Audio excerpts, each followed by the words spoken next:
What are we talking about today, Jacob? Well, today we are talking about what happened after Skyrim and the prediction for where the Dragonborn could have ended up.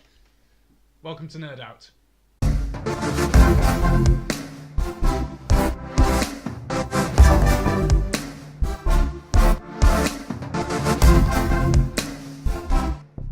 Well, today we're going to be talking about what happened next to the Dragonborn, what happened after the events of Skyrim. So there have been many things popping up about this, but what we're going to be focusing on is only two things from the actual game itself. So you've got the main quest line, which is of course killing Alduin and everything like that. It's always canon and always has been canon in every Elder Scrolls. It goes the same for Morrowind, it goes for the same with Oblivion. Because you have the, what's he called in Morrowind? We've got the Nerevarine in Morrowind, the Hero of Kvatch in Oblivion, and the Dragonborn in Skyrim. But we will also be looking at the Dragonborn DLC, because one common occurrence we find with a lot of Elder Scrolls games is that the final DLC, which usually involves Daedra, is usually also canon. For example, Oblivion, the Shivering Isles. And another thing to think about when it comes to past Elder Scrolls games is they've always tried to get rid of the playable character after the event, so he doesn't affect future events in Elder Scrolls lore.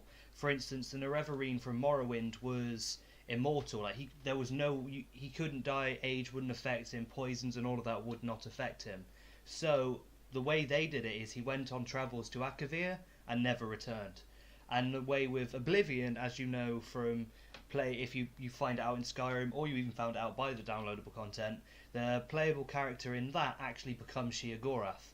And that means, there are times where he can take part in events by choosing his champion and that, but it means when it comes to mortal affairs, he's too powerful, he can't take part. Every playable character so far in every Elder Scrolls game has only had effect during their time. That's when they were big. And the Dragonborn will be the exact same. He's an extremely powerful person. He has the blood of a dragon, and he can utilize their shouts and their language. Especially when you see, as we are only looking at the Dragonborn DLC and the main quest line, he's that powerful. He defeated Mirok. He actually had to come into contact with Hermaeus Mora twice, once because of that, once because of the main quest line, and he's also defeated several dragons on different planes of existence. Yep. So we're going to be looking at three different theories. One of them's a little bit loose because it contradicts what we just said about them not getting involved with mortal affairs, but the other two I think are pretty solid in how to get rid of the Dragonborn for Elder Scrolls 6. Yes. Now we saw the E3 teaser.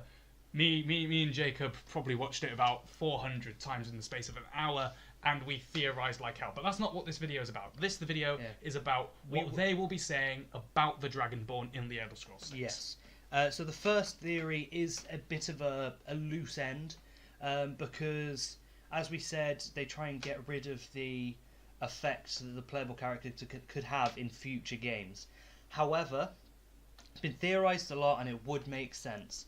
Because the Dragonborn is a Dragonborn, it actually puts him in contention for the throne.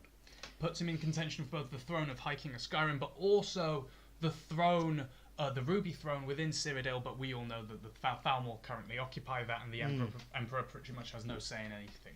Yeah, and because of this, it would actually mean that, he could be in contention for the throne, and Ulfric himself would even back him up. He'd have no choice to.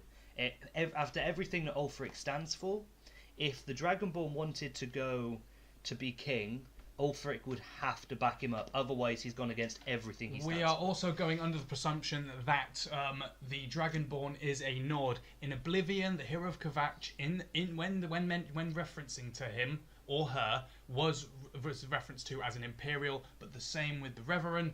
They were referenced to as a Dunmer. Yes. And we also have, because of this, it is believed that the Civil War questline, unlike Thieves Guild and Dark Brotherhood, will have actually taken part. It doesn't really matter if the Dragonborn got involved, but what is truly believed is that the Stormcloaks actually won the Civil War, which would meant that from what I've read, Elisith actually died in the process or gave up, because the firm belief is after that Ulfric actually took control, and we know from the main quest a truce has to happen for them to for the Whiterun dragon. Yeah. However, so that probably did happen. However, I reckon just after Alduin, the war was back on. Yeah. But that's the loose end. So the Dragonborn becoming the High King of Skyrim, yes, granted, it is very possible, but that is way too interfering with mortal effects. Yeah, it goes against a lot of the things Bethesda have done in the past. However, as we've seen with many of their games, like your Fallout 4s, Skyrim on every console ever, and Elder Scrolls Online, they still like to play with you in ways, and they could potentially do that. And in fact, if they were to do that, maybe that's the basis of Elder Scrolls 6 was the Civil War actually completely shook everything up. The Dragonborn took charge, and now Elder Scrolls 6 is based on that war. Yeah. But moving on to the second theory, or I think it's the most plausible one because it coincides with the main quest line. But there's also the option of killing Parthenax or keeping him alive. The second theory is that the Dragonborn retired up to High Hrothgar and joined the Greybeards. Yeah. Now, it is the most viable one because being a master of the Thu'um, a master of the dragon language, he would be too much of a dangerous weapon, and I believe the Dragonborn is smart enough to understand that. He saw what he could do to Alduin and all the other dragons. So the Dragonborn, he believes, would not want to be utilised as a weapon, either by the Imperials or the Stormcloaks, if he or she didn't pick a side. Now, with that, the Dragonborn could have become a teacher with the Greybeards. We know Ulfric turned to the Greybeards and learnt the ways of the Thu'um. So it is very possible that the Dragonborn, young, presumably, went to High Hrothgar and tried to share his gift or her gift. And along with that is because it is also believed that Dragonborns have unbelievably long lifespans compared to the rest of the Nords because they are part dragon. You also have the belief that if he became a Greybeard, he could have actually gone and to find these words of power, actually wiping out a lot of Draugr in the process. So the Skyrim could be pretty Draugr free for a while in the future. But he would have also gone around looking for the Dragon Priest, learning all the words of power, because there are even some the Greybeards themselves don't know. However, going with that, he could also have joined the Blades, because it is a quest in the main quest line: kill Parthenax or go against it. However, I don't believe that would be the option he would have taken, because he or she. But as you've seen in the trailers, it is a male, and they often stick with that.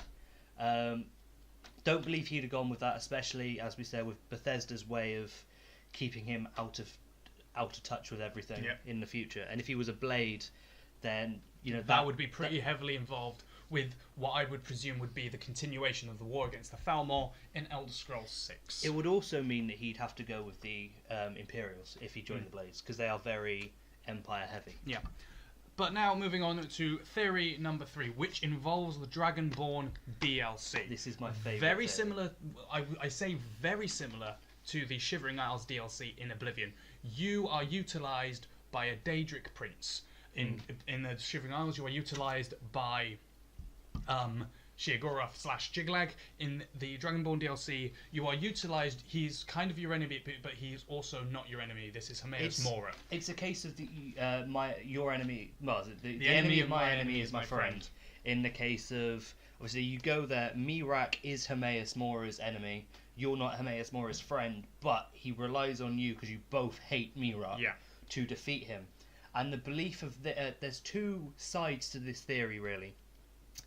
Both of them end slightly differently, so it could be one or the other, but this is my preferred theory to go with. The belief is that, obviously, we know the Dragonborn made a deal with Hermaeus Mora. We know that he became the champion of Hermaeus Mora. And so there is two ways this could be. The deal was definitely offered, the Dragonborn didn't take it and is therefore trapped in Apocrypha, or he did take it and he is free to roam the land, which would then also mean, in a way, he joined the Greybeards anyway. Yep. To give Hermaeus Mora this knowledge. Because the Greybeards are a very elusive bunch, and it is a bit of knowledge, much like the Skull, that Hermaeus Mora ever so values. Granted, he had Mirak, a very powerful Dragonborn, a very powerful being in the way of the Thu'um, but nothing quite beats, after centuries of meditation and focusing on the Thu'um, the refined texts or the refined ways that the Greybeards would offer, and the knowledge that Hermaeus Mora could take from the Greybeards. Well, you also think as well, the Greybeards, a lot like the Dragonborn, have that extended life force. They have been around for thousands of years. They live very, very long. And like Hermaeus Mora, just because he's a Daedric prince doesn't mean he knows everything. He has to find it out. And the Greybeards keep themselves to themselves, like the Skull. Yeah. So this means he would have to infiltrate them. And this is why I believe that the Dragonborn is actually trapped in Apocrypha. Yeah. Because when offered that deal, he will straight up turn it down. Because I think he wouldn't go against those people. Yeah. Also, when you think the Dragonborn is a Nord, and Nords are people of honor. And if they have an honor against something, an honor for something, so the Dragonborn would have an honor for the Greybeards. They helped him, so in exchange, the Dragonborn will help them or keep their secrets safe. If I had any money to put on this prediction, I will say the Dragonborn did not leave Apocrypha at the end of it.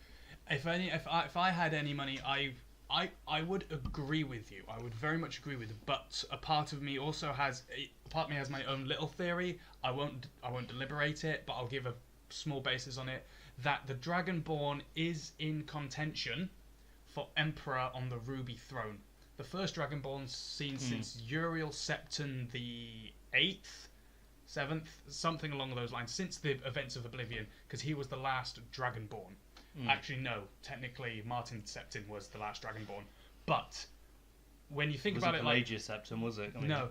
When you think about it, he is the only viable one for the Ruby Throne. The Dragonborn has always sat on it up until the points after Oblivion. So I personally think that could happen.